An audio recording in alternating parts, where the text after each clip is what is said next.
Welcome back to How Soccer Explains Leadership. Thanks a lot for your download. Thanks again for joining us. I absolutely love doing what I do. I love getting to interview amazing people on this podcast. I love getting to share those amazing people with you. And I typically am so excited when I start these things, I forget to even introduce myself, which I've done again today. I am Phil Dark, the host of this podcast, and I hope that this isn't the first time you've heard it. If it is, welcome. If it isn't, you know that you're in store for a great interview just because we've been having amazing interviews all the way through this podcast. Today is no exception to that. I have the opportunity to interview Lance Key. He is a veteran of the MLS. He has coached at Trinity University down in San Antonio. He was at the University of Texas for a short stint, and he is now at the University of Louisiana in Lafayette, Louisiana, the Ragin' Cajuns. I just love saying that, which I'm sure you will too. So if you haven't done so already, join the Facebook group. You know, that's really where we want to go deeper into our conversation with you. If you have any questions for me, you can email me, phil@howsoccerexplainsleadership.com. I'd also love to hear any guests that you have that you think would be a great fit for this show. If you're one of those people that you think would be a great guest, I would love to hear from you on that, and we can jump on a call and see if it's a fit. So without more from me before this great interview, Lance, how are you doing? Doing great, Phil. Just another day in the office, doing what we do. Have the pleasure of coming out of this recruiting dead period as we jump into this call. So busy times ramping back up for us, but an opportunity to really start to interact with folks, both 18 to 22 and their families and their support networks again for the first time in a really long time. And I'm excited, man. I'm excited to be on this call too. I love what you're doing. I love the way that you are just tying the sport into life. I think at the end of the day, if we're not doing that, then we're really missing the point in the big picture. And have enjoyed learning some things from some really insightful people that you've been able to bring on to this platform, and just really humbled and honored to have the opportunity to be one of those people. I can tell you, I've really enjoyed getting to know you. For those of you out there who don't know about the dead period, it's been a really long one. And so we are recording this on June 2nd, which is important because June 1st, yesterday, was the end of that dead period for Division One. So that's what Lance was referring to there. And I just can't even imagine. You're chomping at the bit to get going. And I'm sure that'll come up a little bit here too, just the impact of COVID on different programs, the impact of these different things in our lives, as you've learned in your career to overcome a lot of this stuff. And I just imagine the last year has been another example of overcoming adversity and different things in our lives. So before we get to that, though, if you have listened to this podcast before, you know that I love stories. You know that I love hearing how you got to where you are today. So can you share that with us, just particularly how you developed your passion for soccer and leadership, and just a bit about your journey? As you've told me, you've kind of overcome the odds throughout your career, through high school and in the MLS and college, and your coaching career as well. So can you share that with us? Just a bit of your history. And again, if you want the full thing, just go on to his bio at the University of Louisiana website. You can check out a lot of the numbers and the stats and all that stuff. But right now, I just kind of want to get behind the scenes a little bit, just hear how you got to be where you are today. Yeah, if you go back to where it all started, it's kind of the most unlikely of scenarios. I grew up in a little town south of San Antonio, Texas, about an hour, rural community, about 2,500 people. I think our nearest neighbor was a mile away. And so it was sand, which is, as I was growing up, not particularly conducive to developing a skill set to play soccer. Thankfully, though, it's been fun to watch beach soccer really start to evolve and to kind of tag onto the sport. But growing up, there wasn't a whole lot of beach soccer being played. But I felt like I was every day training that. But it's a little town, not really a youth soccer league of note. My parents ended up taking over and running the youth soccer league in Floresville, the little town that I grew up in, so that myself and my family, my siblings, had an opportunity to play. As I got a little bit better, we transitioned up to San Antonio. It was about an hour commute each direction. And so that was probably preteen, probably the 10, 11 time frame is when I shifted to go up to San Antonio, started playing there in the club environment, and really just had already fallen in love with the game. My family all played it, so we spent every weekend at the park, and it was just a big part of who we were. Sports was a big part of who we were. Interestingly, though, is as large of a human being as my father is, I was never that person, never that body growing up, if you will. So if I fast forward to go into freshman year of high school, I checked in freshman year of high school about 4'10", and I think just around 90 pounds. So coming in as a freshman, trying to play varsity soccer and varsity anything at that point, that was a tough task. So, and I'd always been little my whole life. I was always grown up as kind of the little guy, and I think in some ways developed a little bit of the little guy persona, little guy attitude, chip on my shoulder. Knew I had to fight and scrap for everything. I was the youngest of 3 kids, and so there was already a little bit of that in me anyway. Then compound that with being extraordinarily small and undersized. 16th birthday, Phil, I'm 5'2". I check in to get my driver's license, and sure enough, on my driver's license, 5'2". Now 17th birthday, I'm 5'10". And so that was an interesting year. I'm sure I ran around a little bit like a baby wildebeest, without a whole lot of coordination from 16 to 17.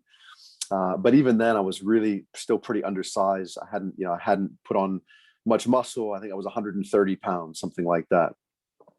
Took that through my senior year.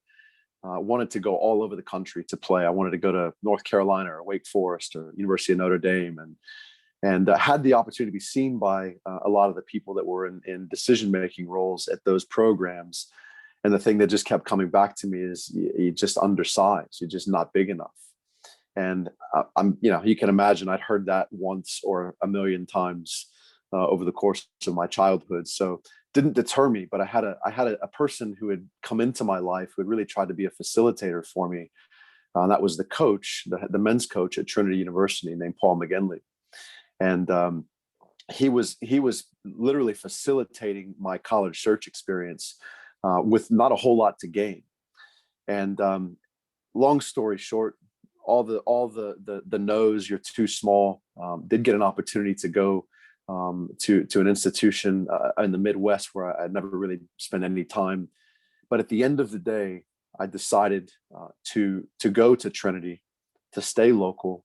My family was there. It was a way to stay close to my family. I had a really young nephew at the time who I was really close with, and it was an opportunity for me at that point in my life to try to look beyond my scope of just what is my path, but also look at the opportunity I had to be an influence in his life. And at that point, as a young man, either by luck or by intent, I don't know, but I ended up staying because I really cared about my relationship with him. And again, I don't know that I was necessarily mature enough to have consciously made that decision, knowing fully what the scope of that influence was going to be, but I did. And it was the best decision, one of the best decisions I've ever made, and certainly the best decision I think up to that point in my life, because I walked into a position where I had a male mentor that really cared about me, that really wanted to see me succeed. He promised me, as wild as this is, he promised me that my lifelong dream to that point of being a professional soccer player, that if I came and played for him, he would make sure that it happened. How he made that promise, how he felt confident in making that promise, I don't know. Maybe just a really good recruiting pitch, but I ended up going there, and I spent 4 years, a terrific 4 years. Got a great education, really challenged myself in the academic space, probably beyond where I really wanted to be challenged, but that's not necessarily a bad thing. And lo and behold, at the end of 7 semesters, I got drafted to go play in Major League Soccer. I'd spent a little bit of time in the winter in Denver, doing some pre-camp training with the Colorado Rapids. and was drafted out in Major League Soccer in the draft in January. Joined the team. Got to go to Panama and Portugal and for preseason. Then back to Denver, Westminster was where our training facility was. And not long after that, got to start in my first ever Major League Soccer game in the Rose Bowl against the famous Kobe Jones. And absolutely got turned inside out as a defender. I mean, he had me for lunch, snack, dinner, and the next day's breakfast, I think, all in the same 90 minutes. But what a great experience it was. A Division III player coming out, always undersized, always kind of on the outside looking in, and had an opportunity to start in my first Major League Soccer match in the Rose Bowl, and got to play 2 seasons with the Colorado Rapids. Unfortunately, in June of my first season, I had a concussion that held me out for a couple of weeks. Came back and very quickly thereafter suffered a second concussion that had a longer term impact on me, and so I ended up sitting out a good bit of that first season. The second half of that first season, got back into things. Came back in my second season. Was having a great start to the year again. June of my second season, concussion number 3. Came back after about a month, July, 4th concussion in 12 months. And at that point, it was still pretty early on, Phil. I mean, you think about what we know about concussions and head injuries now. There's still, I think, a lot of questions, but you go back 20 years and there were just a lot more questions. And so at that point, I think part of the unknown, but part of the expected as well, was that, if I were to sustain another one because of the compounding effect of concussions, that could be it for me. Whether it be loss of brain activity totally, or some partial loss of brain activity, and who knows what the lifestyle would be there. So the league lawyers and physicians at that point, I think, probably made the right decision. I might not have made the right decision as a 23-year-old, but they helped me make that. And that was the end of my career. And I had no idea what I was going to do. Fortunately, my dad, who had played a pretty long career in the National Football League, had encouraged me when I got drafted out. He said, "Son, this is one of the best pieces of advice that he gave me. This and at the end of the day, you'll be able to count your friends on one hand. But the other piece of really good advice was, at the end of the day, you're not going to be able to eat that ball. So if you don't have your degree, you're going to be in a really bad spot." And he experienced that himself personally. Spent a long time in the league and came out, didn't have his degree, and had to try to figure that out. So I took his advice. In the off season after my first season, I was able to get my degree. I graduated from Trinity University in December of 2000. And little did I know, exactly 1 year later, I was going to be out of contract, no longer able to play the sport that I loved, the sport that I had pursued passionately my whole life, and not really knowing what I was going to do. And so had an opportunity to take over as an athletic director at a private school in San Antonio as a bit of a segue, just until I could get to figure things out and land back on my feet. But it was at least back home. And not long after that, I got the call from the athletic director that I played for at Trinity, and he offered me the job at 24 years of age to come in and be the head coach of the women's team, alongside one of my greatest mentors, and one of my greatest influences on my college coach. We were now colleagues. I created a different dynamic and a difficult one. And I think as a 24-year-old male, I probably didn't handle that as well as I wish I had, looking back on it. But I learned a lot through that time. And as you said, I spent a good while there, ended up at University of Texas for a short spell. And then now in the lovely part of the country of South Louisiana, where you just couldn't find nicer people, kinder people, more familial, and loving what I'm doing. Yeah, I mean, there's so much there that I'd love to spend hours just mining, but we don't have hours here. We have we have an hour or so we'll get to some of it. But I know I've heard so much. There's so much more to that story, to go into your family, to go into your kids, to go into all that, which we'll get into some of that in a little bit here, which all plays into it. But right now, I want to dig a little bit into those concussions. This idea, one of the things we've talked a lot about on this show is overcoming adversity, is resilience, are these things that so often it's one of the things that coaches and leaders over and over are saying the one thing I wish our people had more of, it's resilience, the ability to overcome adversity and move past these obstacles and these hurdles. And so you talked about that with the concussions. I mean, to get one concussion, I know my kids have had a couple concussions, that my older kids have had, each have two.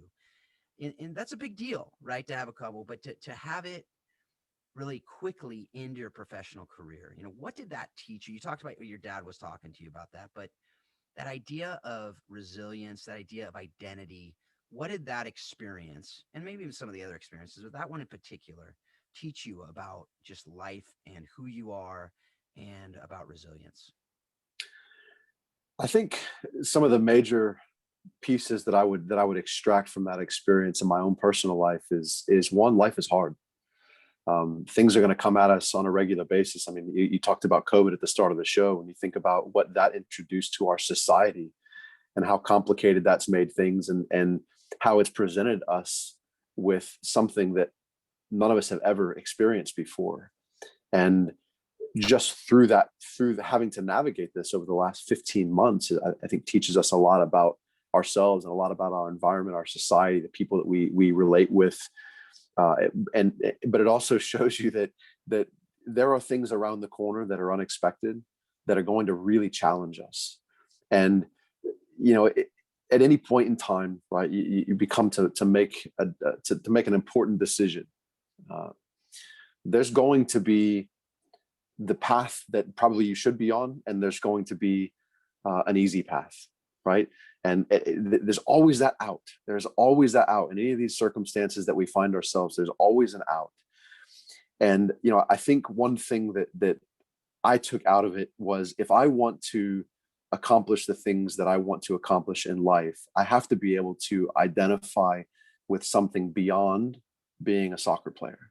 I wanted to play my entire life. I wanted to play professionally. As I said, my dad played professionally. I grew up just passionately pursuing that professional career. As so many kids do, they look up to their parents and they look up to their mom and dad, and mom's a doctor or dad's a doctor, so I'm gonna be a doctor. Mom's an attorney, I'm gonna be an attorney. So it was, for me, dad was a professional athlete, and athletics was a big part of our daily life, of our family life. And so to me, as a little bitty guy, pursuing football was a tough ask, right? So I pursued the other football, and it's turned out okay, right? But when I got to that point, first of all, I think that the medical issues and dynamics and the post-concussive syndrome and all of those things that came with that, I really struggled with. It was a very difficult time. I think compound the medical elements that come along with that type of serious traumatic injury, but then compound that with the emotional component of, this is what I've always wanted to do. And as a young person, I think sometimes we get so tied up into what we do that sometimes we forget that that's not necessarily who we are, right? We were created as human beings, not as human doings. But oftentimes we get so consumed by our human doing that we forget about our human being. And so I had a couple of choices, right? I could lay in bed, and I had migraine headaches, to the count of 4 to 5 a week, where I was debilitated in bed with no lights on and no sound, and just trying to hide from any type of sensory engagement because of the pain that it caused. But then there was also this part that was going on in my heart, and I feel like I could have just laid in bed and maybe wouldn't have made it through that, quite frankly. But something inside of me, and at the time, I don't know that I fully was able to engage with it, because there was a lot of things I was experiencing that I don't know that I had the maturity for. And I'd been through that before, in my spiritual walk, coming into a phase of life and really being really excited about it, and then having some adversity come my way and not knowing how to deal with it, and sort of losing my path. So I've had to correct my path before, and I felt like I was in that space of correcting my path and doing it, getting back where I knew I could rely on the support of people I needed to help talk me through some things. I think was important to me, knowing that we're not created to be alone. We're created to be in relationship. And so laying in bed all by myself all day long, even though I didn't know what else I could do, was not the right path. Um, taking the medications that they put me on with all the side effects and things like that, also something I made a choice. I wasn't going to stay in that state. But you manifest that out, and it transcends any environment, right? Adversity transcends environment because it stays with you, and there's a compounding effect to our experience and our wisdom that comes through overcoming adversity. And you're right, we're in a space right now where I think the comforts of our world are so easily accessible. They weren't, there were a few of those comforts that were sort of unspeakable in many ways. I think when you and I were growing up, but I think the comforts of the world that the generation, the now generation, has at their fingertips all the time, just continues to cloud that, and I think to dilute that inner ability to overcome adversity, and it becomes more difficult. And every social media outlet has a multitude of filters that you can make that picture look that much better. And the reality is, these are all things that help us escape our own reality, but we're not meant to escape our reality. I think we're meant to embrace that. I think we're meant to extract wisdom and from those experiences, and then be able to take those out and have influence in our space. And to me, I love adversity. I love being uncomfortable, because in one way, I think that's how I've been most of my life. But I've had some of these really key moments in my experience, in particular in the sports space, that I think has really helped me to engage the young person now. My favorite thing is to be a mentor of 18 to 22-year-olds. I look at my 18 to 22, 23 and look at all the mistakes that I made. Right? And I didn't have nearly the pressure on me because of the social influences that these kids have now. But I love the opportunity to mentor. And adversity is something I think I've had a fair bit of. I know there's many out there that would maybe argue that you don't know anything about adversity. You wait till you hear my story, but all in our own perspective, and I think in all relative to our own lives. But adversity is always coming, Phil. It's always around the corner. And we can define ourselves by the adversity that we face, or by the way that we manage that adversity, by the way that we experience disappointment, or by the way that we manage disappointment. And that's where our character is formed, and that's who we really are. And adversity is such an integral part of developing that character for things that are far more challenging than we can imagine, that are waiting for us just around the corner. Yeah, you said so much there. You talked about a few of those things throughout the last 30 episodes or so. One of them you just mentioned, Caroline Leaf with Switch on Your Brain. I don't know if you've ever read that book. Fantastic book. And she says, you can't choose your circumstances, but you can choose how you react and how you respond to those circumstances, right? The idea of what you said, I love how you said it, because it's true. I can tell you mean it when you said, I love adversity. And people are like, you're crazy, you're nuts. But that's biblical, right? It's consider it pure joy, my brothers, when you face trials of many kinds. That's where the character is developed. That's where we get the humility. That's where we get to grow into who we are made to be, right? That you can't get there without going through that crucible of that suffering, of that difficulty, of that adversity, to be able to build that, to be able to do that. It's funny. I totally relate with you as far as being the kind of the small kid and having some big shoes to fill on the American football field. My brother was 2.5 years ahead of me. He was a 4'5", 40 running back, 5'10", 200, just a rock. And I was 5'9" or 5'8". I may have been on the is 5'9", 5'8", actually 5'7" and 7/8 if you want to be exact. But I was not 200 rock. I was not a 4'5". I was about a 4'9", which is a big difference. It's only 0.4, but that's a big difference. And so everyone's like, you gonna be a running back? Are you gonna do this? But interestingly, I was a goalkeeper, which at 5'7" and 7/8, that's not normal either. So overcoming a lot there and being able to say, you know what, I'm created exactly how I'm supposed to be created. And what does that look like? How can I live that out? How can I be the best I can be in these different situations? And I clearly have seen that with you, and just a little I've gotten to know you. I love hearing when you say that, you mean it, right? It's that other verse, rejoice in the Lord always. And again, I say rejoice, right? Like this idea of, I don't care what's going on. There's things to be joyful about. There's things to rejoice about. And it sometimes is that perspective of what's around the corner. How am I going to respond to this? How am I growing here? What can I learn from this? These are all things that I heard in that answer that you just gave. And I love that. And you alluded to something else that I want to jump into a little bit, which is your personal why and your life purpose. And you mentioned that it's to really, you feel that your call is to mentor 18 to 22-year-olds. You've also talked to me about how that's getting more and more difficult.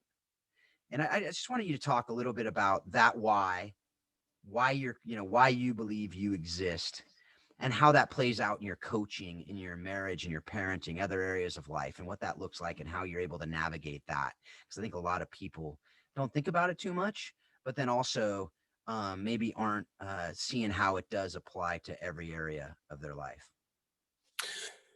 Yeah, Phil, listen, I love my family, and my parents have both been really big influences in my life. Unfortunately, my parents divorced at the age of 15, and I went through 15 to kind of 22, 23, having a really hard time with the relationship dynamics that had developed in my family. I got saved at an FCA camp at the age of 15, right before all of this transpired, and unfortunately, at that time, I didn't have the emotional or the spiritual maturity to handle all that was going on, and so I didn't pursue with passion my walk with God during my teenage years the way that I would have wanted to if I could go back and do it again. At the same point, it was adversity, right? And I look back on it now, and I'm just so grateful to God for the plan that He had for my life. And I didn't know that plan was going to involve achieving one of my lifelong dreams of playing at the professional level, only to just have a taste of it before I transitioned into something else. At 24, I take over at Trinity University, the women's team. I had never coached a women's team in my life. I coached a little girls team, under 10, under 11 girls in the club environment, but had never coached a women's team before, and was only a couple of years removed from the oldest player. And one of the things I remember that was very clear to me, it was made very clear, is make sure that there was no misunderstanding about the nature of my relationship with the players that I was coaching. Well, at 24 years old, I didn't have the maturity to really understand the entire context and meaning of what was being said to me. And so I formed a wall around me. I came out for training, I came out for matches, and I went back in afterwards because I didn't know how to create that relationship with 18 to 22-year-olds as a 24-year-old male in that space. And so for a number of years, I was not engaging in building and developing relationships. And that's one of my greatest, if I were to say I had a regret, that would be one of my greatest regrets, is feeling like I did not serve those players during those years the way that I truly have a passion to do. And so I feel like I failed those young women during that span of my life. And I could continue on and just being focused on, hey, let's go. We're going to compete. We're going to win games. And that's what we're going to do. That's just who we are. And we did. We won a lot of games, even during those years, to the credit of the players, because I think I failed them in so many ways. They were able to overcome that and still go out and compete. And I think my first season at Trinity University, we went 16-0 regular season. We were number one in the country. And at the same point, I look back on that and say, but we missed so much, and we missed so much because I didn't catch it. And because I missed it, they missed it. And so that was not part of their experience. And so I think part of what really compels and propels me forward in what I do and my why is because I recognize that this time, 18 to 22, is so critical in the development of life for anyone. You think from 0 to 18, right? You have hopefully you have the luxury of, if it's not parents, it's grandparents. If it's not grandparents, it's coaches. But they serve in such a way in your life at that point where they're far more hands-on. Then you step out of that and you go 18 to 22. Now I'm in college. I'm living with peers. I'm making my own decisions. I choose whether I get up in the morning to go to class. I choose what I eat, when I eat, how I eat. I choose whether I'm going to train, whether I'm not going to train. I choose my words. I don't have those influences surrounding me and enveloping me, almost protecting me. And so now 18 to 22, I've got to learn through that phase. And now I've got to become a decision maker. Right. And so for me in my space, I want our student athletes, I want them to be great decision makers, not because I think it only matters 18 to 22, but at some point they're going to be mothers, they're going to be employees, they're going to be employers, they're going to be friends, they're going to continue to be daughters and sisters. So their ability to learn how to make decisions that we use, as you said, how soccer explains leadership, how soccer explains life, how soccer is the vehicle that we use to teach through. If they leave here and they are better decision makers, they are better people, better human beings because of the experience that they've had. And we've been able to mentor them. My staff and I and those that surround us have been able to mentor them through some very difficult times, some adversity, some challenges, some successful endeavors, and be able to understand how to maintain that harmony through life and better prepare them for what awaits them afterwards. That's what I'm so passionate about. It's what I love to do. That's also part of why I left Trinity. You know, it was such a difficult time for me there. As much as I love that, and I spent more than half of my life up to that point at Trinity on that campus, and either playing on the men's side or coaching on the women's side or assisting on the men's side. But there were some dynamics that were very complicated there in terms of the scheduling. And when I started having children, that's where it got complicated. And I felt like, man, I want to mentor these 18 to 22-year-olds, but I also want to be able to mentor my own children. And so that sort of created that time where what's the right path? What's the wrong path? What's the right path? What's the easy path? Which is most comfortable, but which is the path that God is calling me into? So fortunately, you know, I think what I do, and I think what we do as parents is we are coaching our children through life, just as I'm coaching 18 to 22-year-olds through life here. We just have different settings for that. But I think at the end of the day, leadership is influence. And if we're not having a positive influence on the people around us, then we are really squandering opportunity. Yeah, definitely. I mean, it's something that I think that we too often try to separate and compartmentalize things, right?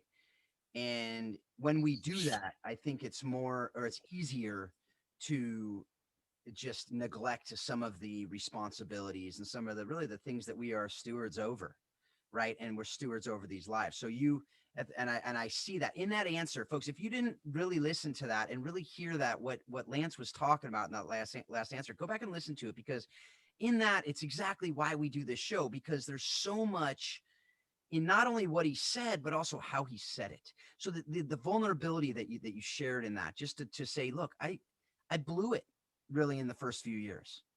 I blew it, but I didn't just say I blew it, throw up my hands, I'm a terrible coach, maybe I shouldn't do this. No, it's I blew it, and now what? What's the next right thing that I can do now that I've realized that?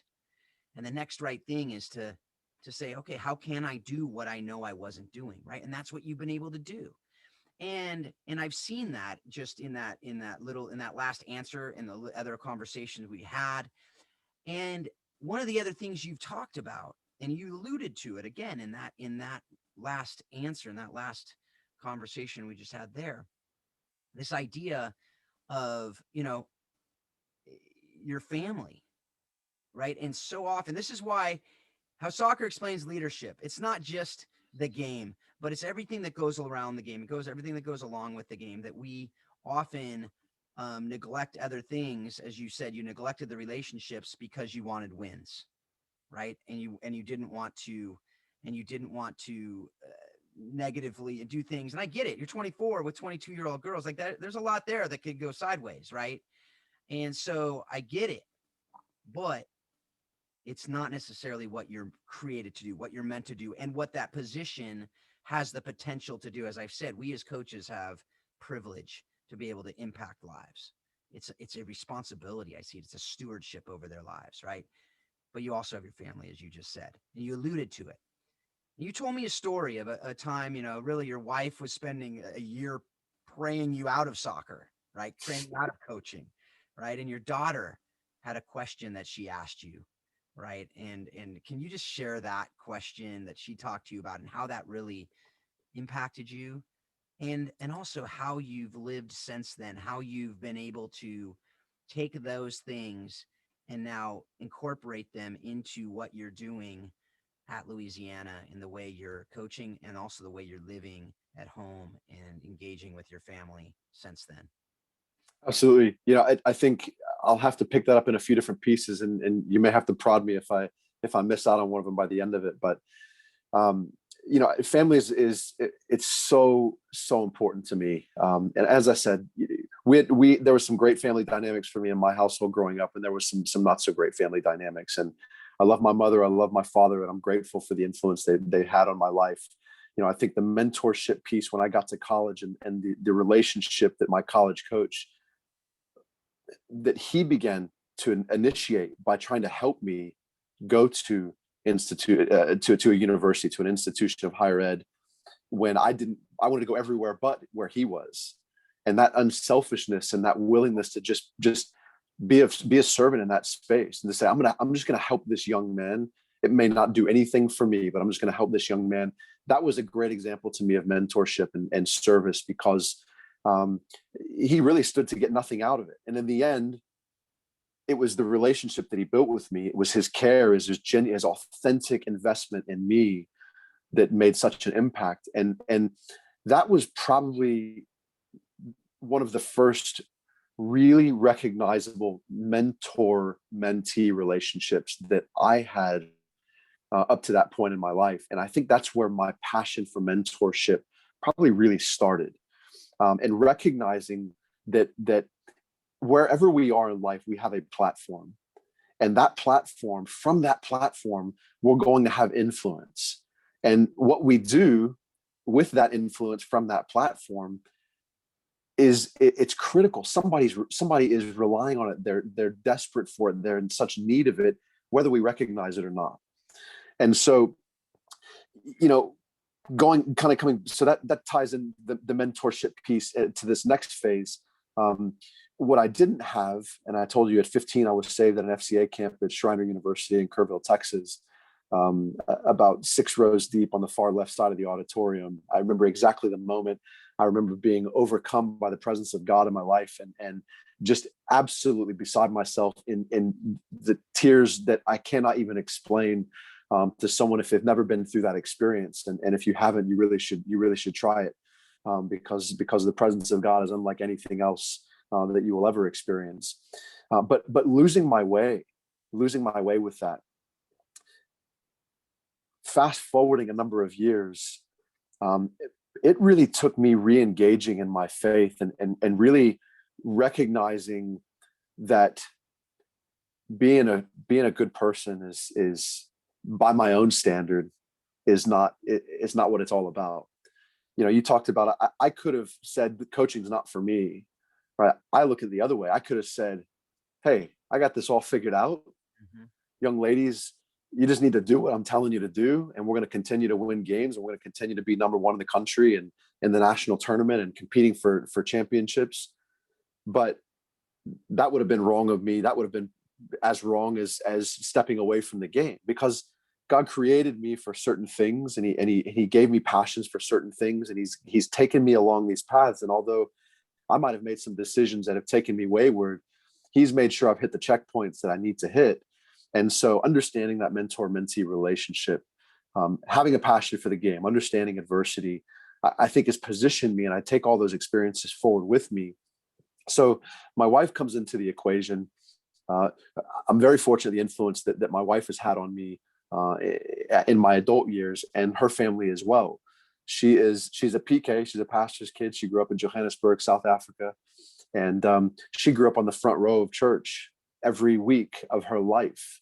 They came to the United States at the age of 19. And I have the great fortune and blessing to have encountered her about 10 years later, I think I probably have to do the math on that. I think it's about 10 years.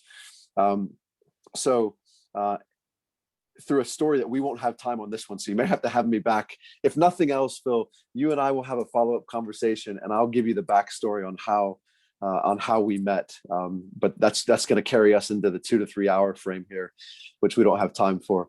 But she can pray the roof off a building.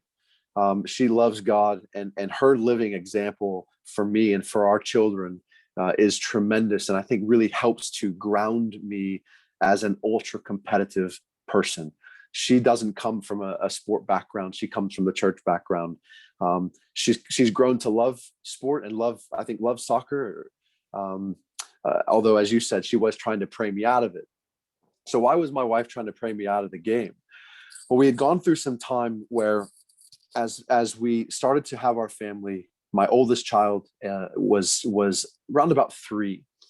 And at that point in time, as I mentioned, I'm at Trinity, and the schedule's really difficult to manage because of the course offerings. You're either training early in the morning or pretty late in the afternoon, if not evening. So, 6 to 8 a.m. training session in the morning, or a 5 to 7 or 6 to 8 session in the evening. But with young kids, they're going to bed early. They're up and off, but they're not up and off at 4:30 in the morning if I'm out the door by then. So I'm missing a lot of time with my wife and with my child at that point, my oldest child. And for the first couple of years, she's not articulating that. She doesn't know how to word that, doesn't know how to phrase that. And so it doesn't really resonate as fully with me until she starts to, and I'm gonna use my words here, but basically saying, Daddy, what about me? I don't see you in the morning. I don't see you in the evening. We don't have dinner together. Her, in her own way of expressing that. And it really made me take a step back. And I said to my wife, I said, how can I go to work every day with a passion to mentor 18 to 22-year-olds if the example that I'm setting for them is one of an absentee father, of a man who's placed his job over and his professional passion over his family and his personal passion? How can I justify that? And what message am I sending to the 18 to 22-year-old women who are going to be wives and mothers someday? I'm not living that example. I'm not showing them a good example of what a father is. I'm showing them an example of a father who's gone, who puts his job and his profession first. And if I can't mentor them the right way, and I'm not mentoring my 3-year-old child at home the way that a father should bring his child up, then what does the scripture say, right? Bring your children up in the ways of the Lord, right? Otherwise, what's going to happen? She's gonna depart, right? So I've got to weigh these things up. And what I know about being elite in anything through the experiences that I've had, not to say I'm truly elite, but I have a pursuit of being elite. I don't think I've ever been there, but I've pursued it my whole life. Balance is really difficult, right? What I tend to tell our players, I don't know if I even really believe in balance, but I do believe in harmony, right? And there's times where certain things are going to pull on you a little bit more, and there might be a little bit of sacrifice on this, and then you're going to swing back over, but you have to keep those things in harmony. And so for me, I was out of harmony. And so my 3-year-old child was telling it to me. I wasn't even recognizing it myself. It was coming from a 3-year-old. So at that point in time, I knew that I was entering into a time of transition. I didn't know what that looked like. That's what took me to Texas. Austin was not a great fit for us. My wife and I were commuting in 2 different directions every single day, spending hours and hours in the car. And so we weren't coming closer together, even though we thought that was what was going to be available to us. It just didn't work out that way. So we moved back to San Antonio, and that's when I start selling real estate. And money's good. Time is free. I'm available. I'm taking kids to school every day. I get to take my children to school every single day and drop them off and pray with them in the car and worship with them in the car. And I'm there at their school assemblies, and I'm there most of the time to pick them up from school, and anything that they're doing, I'm there. And that's fantastic. But there was an absence of purpose on the other side of that equation in my professional space. And so my wife really didn't want me to go back into soccer because she knew that meant recruiting trips, and she knew that meant 5 days away in a week, and she knew that could mean late home from the office or early in the morning to the office, and she just knew that meant time away that I had been able to spend with my family. But as I said, harmony is important. So while things were going great in my family life, and quite frankly, things were going great in our financial life, there was still something that was missing. Right. So she was quite happy for me to stay exactly where I was. And so she was literally trying to pray. And I was too, Phil. I don't know if I shared that with you in our conversation. I was trying to pray the desire and the passion that I had for this space, for this environment, out of my heart and out of my life. And what happened was we prayed ourselves right back in to what God had for us, which was to come to Louisiana. I still have my real estate license. I've got a real estate license in 2 states. I don't do a whole lot of real estate anymore, but it's exactly where God wanted us to be. And it's amazing sometimes to sit back and look at what God's plans are and how they differ from our own plans, and how sometimes, even though we have a draw and a passion and enthusiasm for something, we've got to submit it to God. We submit it to God, right? And then we're gonna make the right choices. If we don't, and we just rely on our emotions or our desires, that's when we're gonna miss. We're gonna miss the plan that He has for us. Yeah, absolutely, totally agree. And it's something it's a lot. You really, it's hard to understand the idea of platform until you get it. You said you haven't been at the elite. You've been at the elite levels. Come on, I can say it. You don't want to say it. You're humble. I get it. But you played in the MLS. That's elite. If that's not elite, I don't know what is, right? Maybe you can play Premier League or Serie A, but MLS pretty darn good. So I'll say that. Also in coaching, you've been incredible. But again, what is the most important platform you have, right? Is in your own home. And that's something that I've talked to people about. That, look, yeah, I've written book, I've done podcasts, people know who I am in different parts of the world, whatever, very small subcultures, yes, but still, people know. But really, if I were to disappear for 6 months, most people wouldn't even think about me. If I were to disappear from 6 months from my home, that would be noticed. Right? My wife has one husband, my kids have one dad. I can't delegate those responsibilities. All these other things we do in life, we can delegate. If you go on sabbatical, or if you have you're sick or someone's sick, you can get someone to cover for you. But that platform that so often we neglect to get another platform that we want for something else, it can't be delegated. That's just abdication if you try to delegate it. So those are things that, are really, really important. And I think too, it goes into the coaching. It goes into these other things that we're doing, because as you said, if you aren't living a life of integrity, and if you aren't living out the values you're talking about in your locker room to your women, you're not going to have the credibility. They're going to look at you and go, your life is a wreck. Why would we want to listen to you?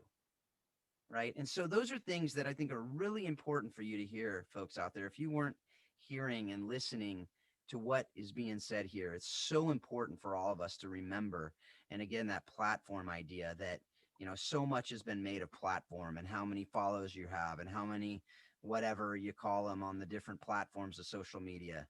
You know what? None of that matters if you're not living a life of integrity, if you're not living the really investing in the lives that are in your life for real, that would miss you. And that's a great question to ask. Who would miss me if I were to disappear for 6 months? Invest the majority of your time with those people. It's interesting. Yeah, go ahead. I was gonna say, it's interesting. So as you're talking and we're going through this topic and kind of pulling some of the layers back, I'm reminded of a poem. And I'm probably going to butcher this because it's been a long time since I've seen it, but it's in reference to the indispensable man, right? So the indispensable man, right? There's only one place where you're indispensable, and that's at home with your wife and your children. As you said, every other space that we're in, every professional endeavor that we take on, any other thing that we do, there's always a replacement. Somebody can be hired in a week, and then there's new leadership in that organization, and they move on. But your family, and that's something that has been, it's so, it just burns deep inside me that our responsibility to our family in a place where we are truly the only place where we are truly indispensable, right? And the whole concept of the poem, it talks about, if you put your hand in a bucket, right, and you take it back out, right, there's nothing gone, right? That's how much you'll be missed, right? That's the same way in so many spaces, but it's not that way at home. And that 3-year-old comment of, "What about me, Daddy? What about us?" In her way of saying that, bless her heart. I mean, it broke my heart, and I knew at that point I had to make a change. And so, we committed a lot to prayer. We probably, I more so than her, probably got drawn away with visions of what that's going to look like. And, well, this is what I've done my whole life, and this is what it's going to have to be, and this is where it's going to have to be. And I'd solved it all myself. But thankfully, before I officially solved anything, right, we left it up to God, and we really tried to follow his plan. And that's all that we're trying to do. At the end of the day, that's all I'm trying to do is to be the best version of myself that God created me to be. And I'm going to fail. I'm going to make mistakes all day long. And, I think one of the things I've learned through all the mistakes that I've made is that one of the most powerful words in the English dictionary and the English language is sorry.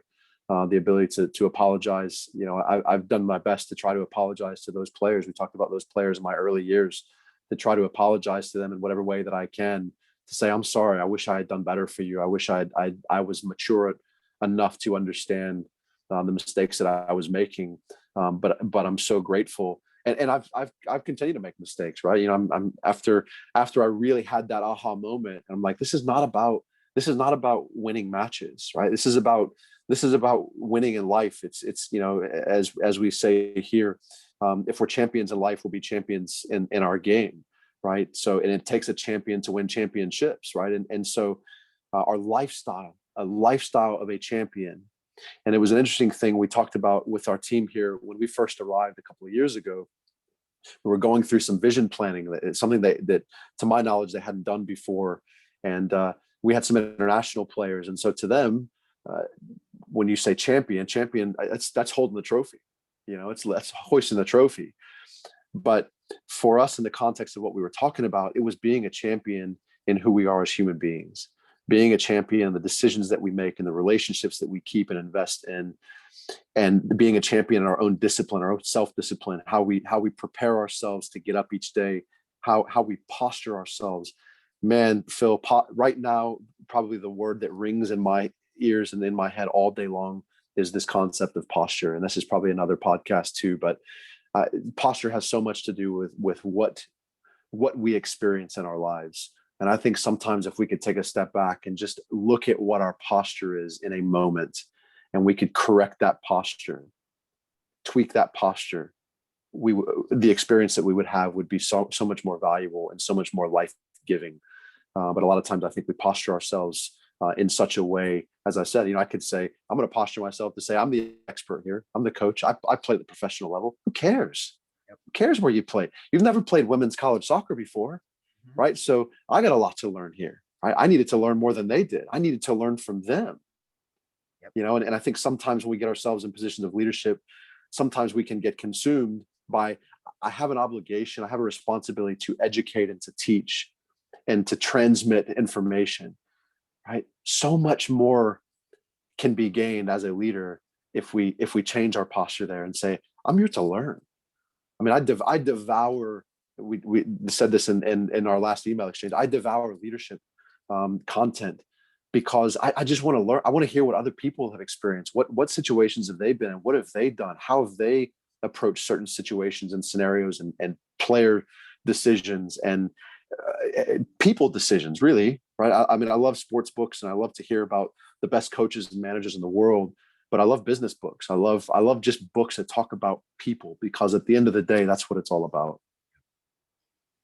Yeah, it's interesting you say that, because just literally yesterday, I posted the Clyde Best clip that I did an interview with Clyde Best, one of the legendary players of West Ham United, one of the first black footballers in the English First Division. And how he ended his second interview with me is exactly what you just said. It's this learning posture. It's this humble posture. If we don't have a learning, humble posture, we're going to miss so much.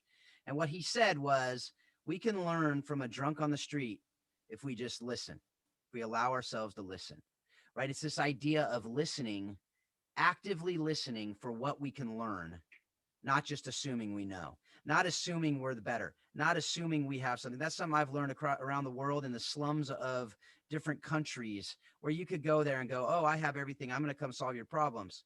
The reality is we can learn so much from anybody and everybody around the world if we're just willing to listen, and that idea of saying sorry that you just said. I mean, folks, if you didn't know beforehand, it will make a lot more sense now that Lance was a philosophy major. So he has a philosophy degree, because we're doing some philosophizing here. I was a philosophy major for one semester, and then I decided not to do that after I realized that it was too much out there for me. Actually, it was too much reading, if you want to know the honest truth. We're vulnerable here today. So that's why I didn't want to do it. But instead I did communication, so I can just talk all day right here with you, right? So that's just what I do now, so it is what it is. But that's those things of just saying sorry. It's such a little thing that has massive implications. So even this morning, before full disclosure, I blew up. There was a flood in my house, and it set me off because my son clogged the toilet and overflowed, whatever. I completely lost it, just completely lost it. I wish I could say it was the first time it's happened in my 20 years of marriage and my almost 20 years of parenting, but it wasn't the first time. But what that allowed me to do was say sorry to my son, who I laid into, to pull him up aside and say, hey, I'm sorry, I blew it. And make sure you don't clog the toilet again. But it's that sorry, right? And that's what some of the best, most memorable conversations and moments with my children is after I blew it, that opportunity to say, I'm sorry, where I actually took it. And I didn't have the pride, and I didn't have the, oh, but I'm right. If I'm right and I don't say sorry, I'm wrong. Right. So we could go on and on about that. Right. There's so much more we could talk about there, but unfortunately we do have a time we need to finish here in a little bit. So I want to talk about a few more things that we could talk about any one of these things for hours and hours, but we'll consider it the speed round, and we'll still take a little bit of time on it, but I'm just going to call it the speed round. So then both of us will have that in our head as we're talking about. Let's do it. But all right. So really, we talked a little bit about the idea of creating, communicating, and reinforcing values in the soccer program programs that you've been able to lead.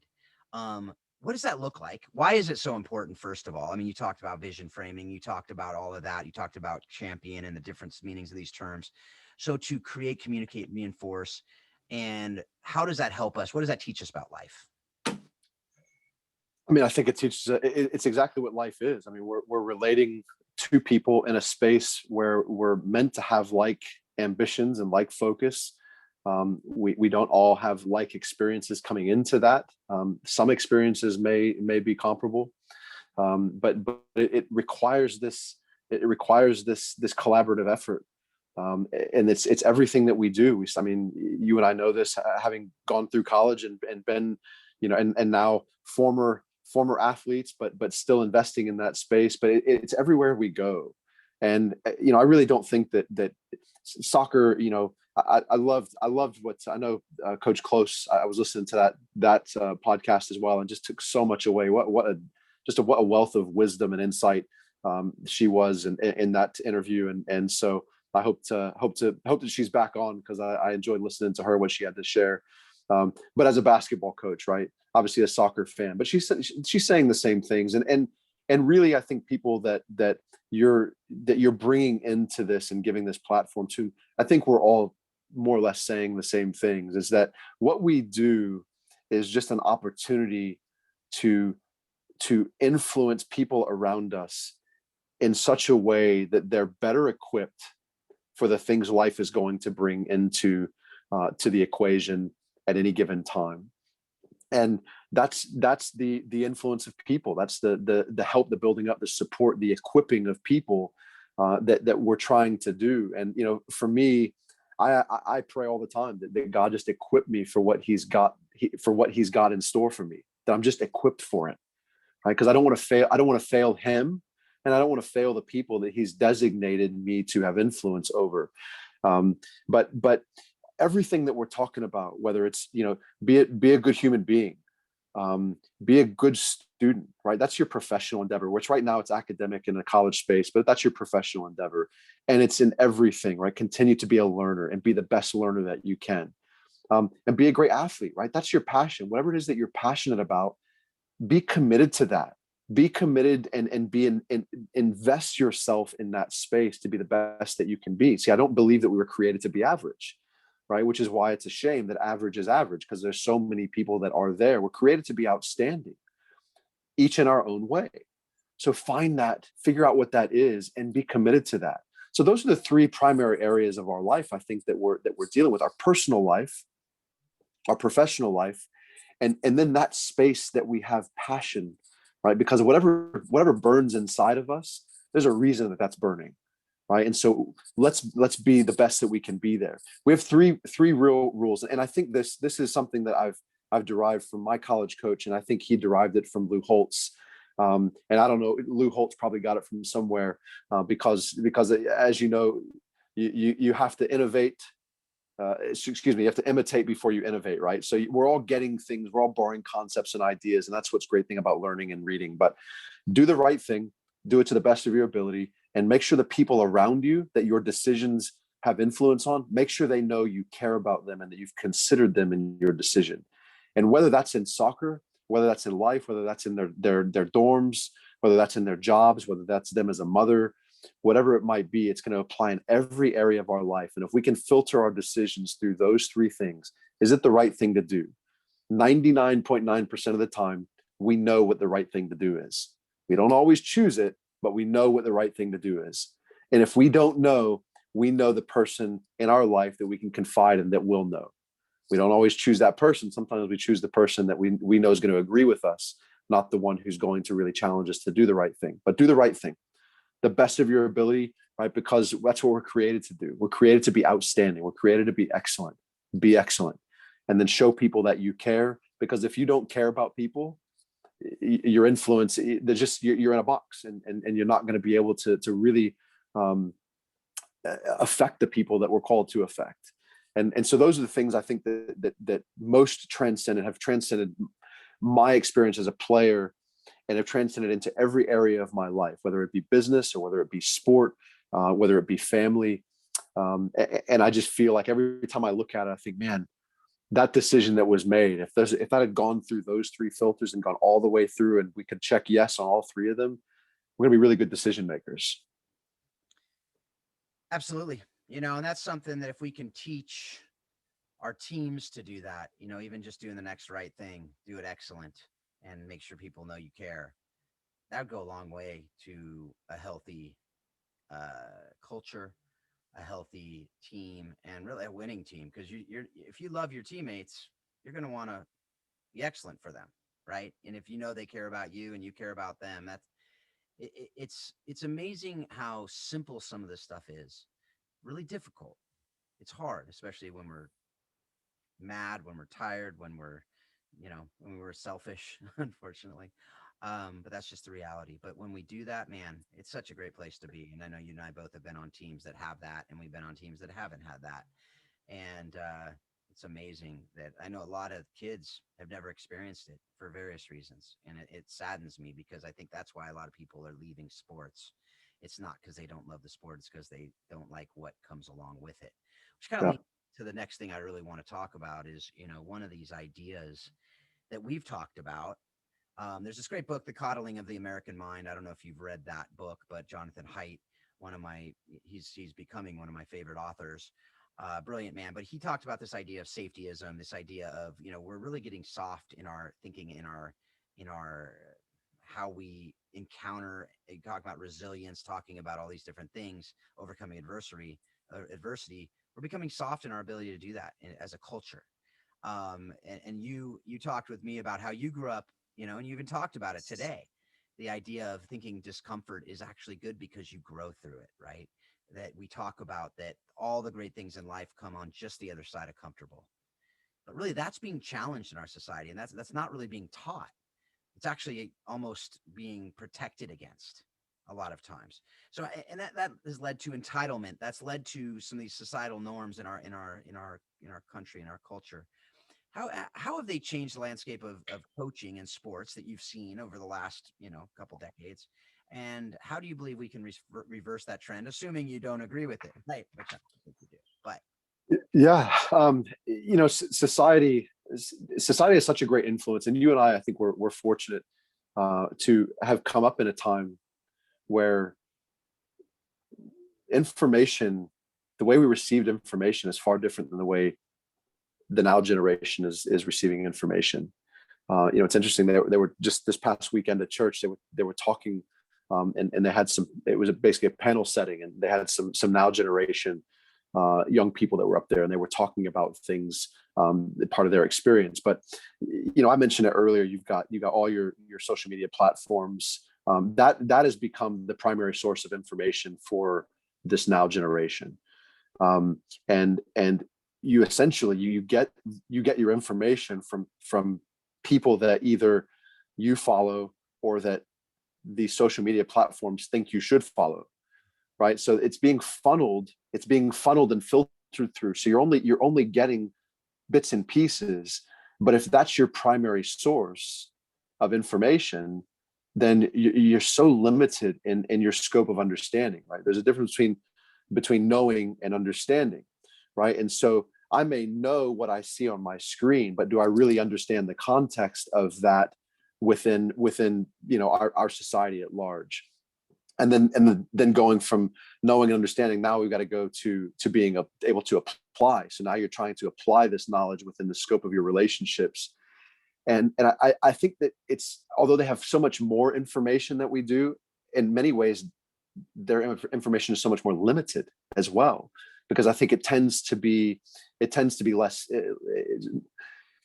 it's more biased, right, based on these filters, and it's unfortunate, right? A lot of people don't watch TV anymore because they've got their tablet, or they've got their computer, or they've got their phone screen, and we're so glued to that. And so what this is you've seen it evolve into is the diluting of the idea of relationship. Right? All we've done this whole conversation, Phil, is talk about relationships, right? But unfortunately, our young people know and understand less and less about what relationships really are, right? So I look at it this way. I think that our young people have gotten so interested in faux relationships, right?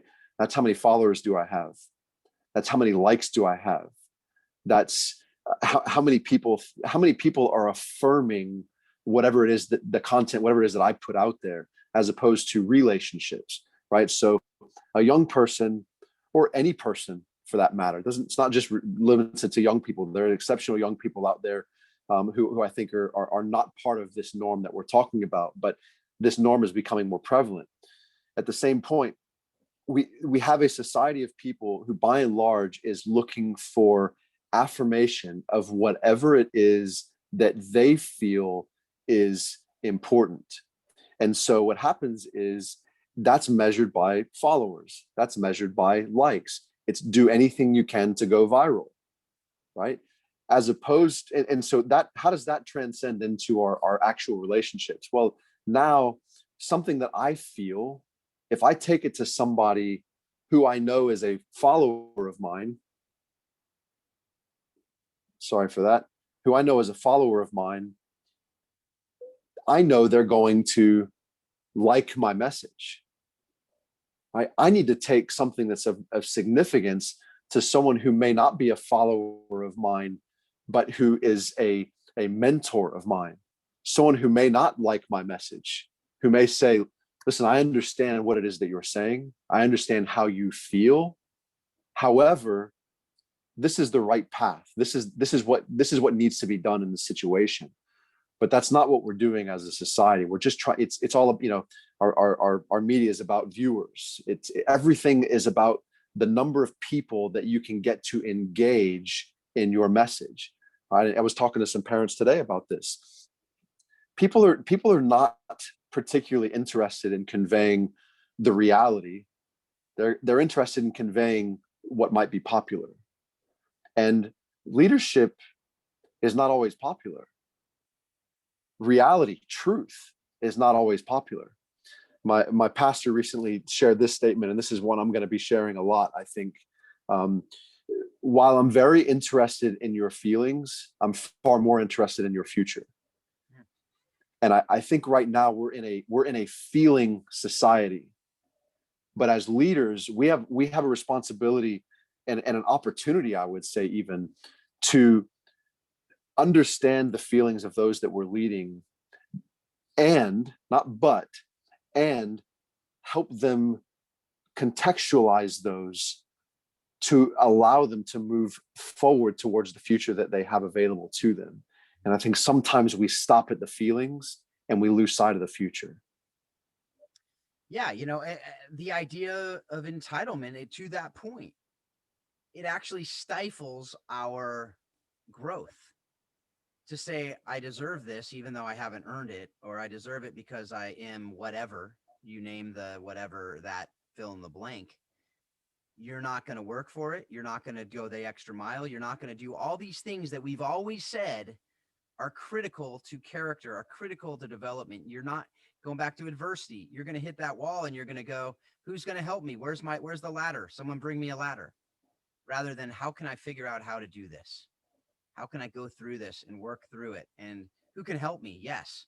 And finding people to help and to have those teams, and the importance of having that, rather than I deserve something without really being able. And that goes to feelings too, right? That feeling that comes of, I deserve this, is really that. It's not based in logic. It's not based in rational thought a lot of the time.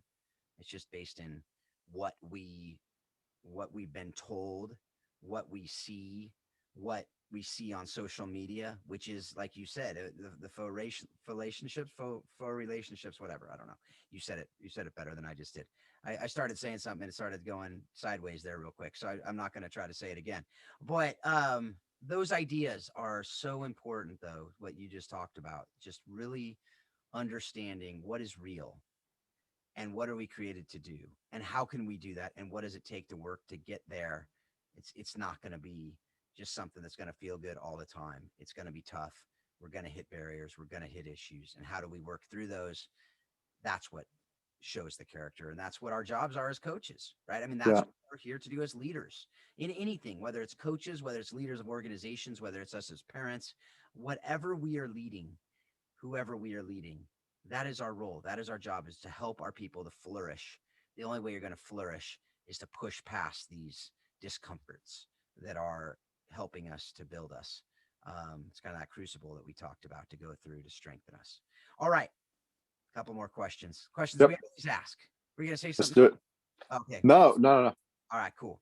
All right. So what lesson have you learned directly from the game of soccer that you've used in your life and leadership, in your marriage and parenting? I might have to go back to what I said earlier. Life is hard. Yeah.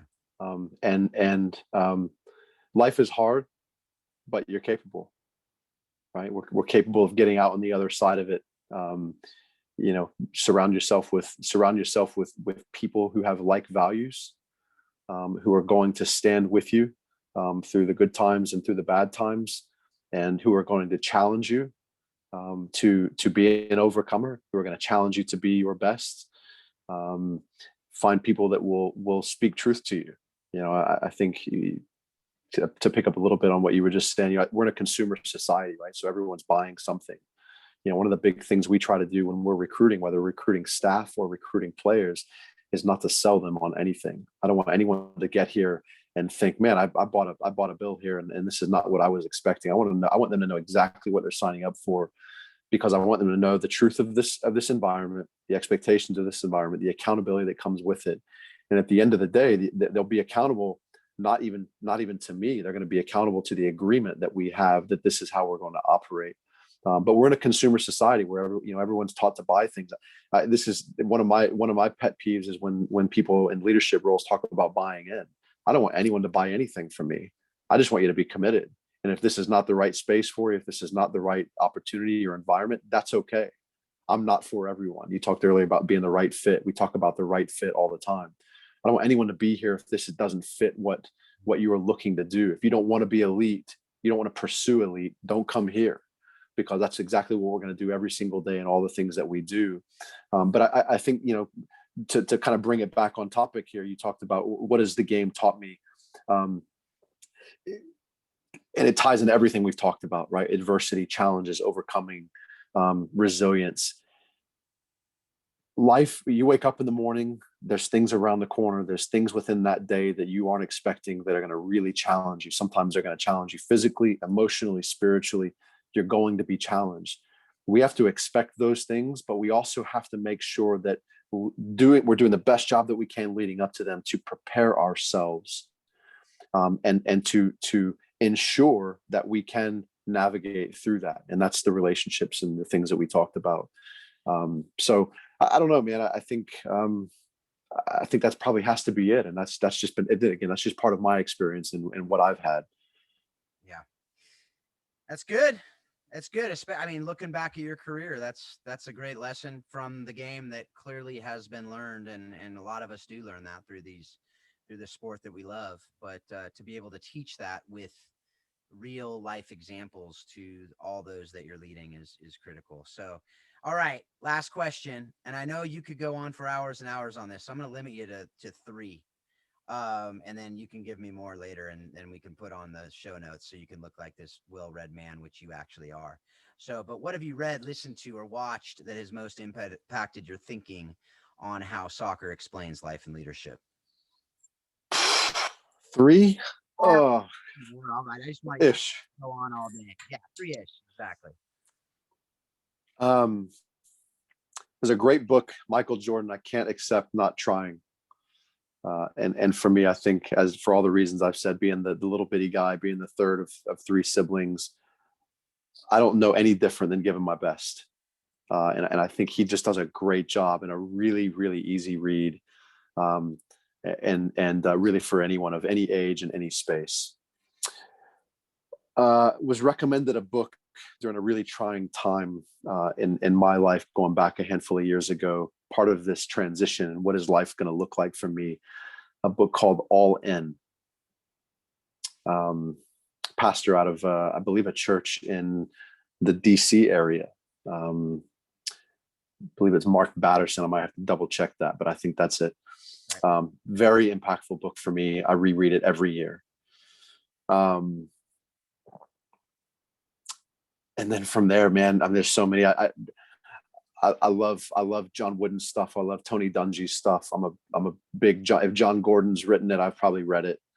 So all 3 of those, I think in a certain space of leadership literature, there's just a lot of really quality content from those guys and their experiences.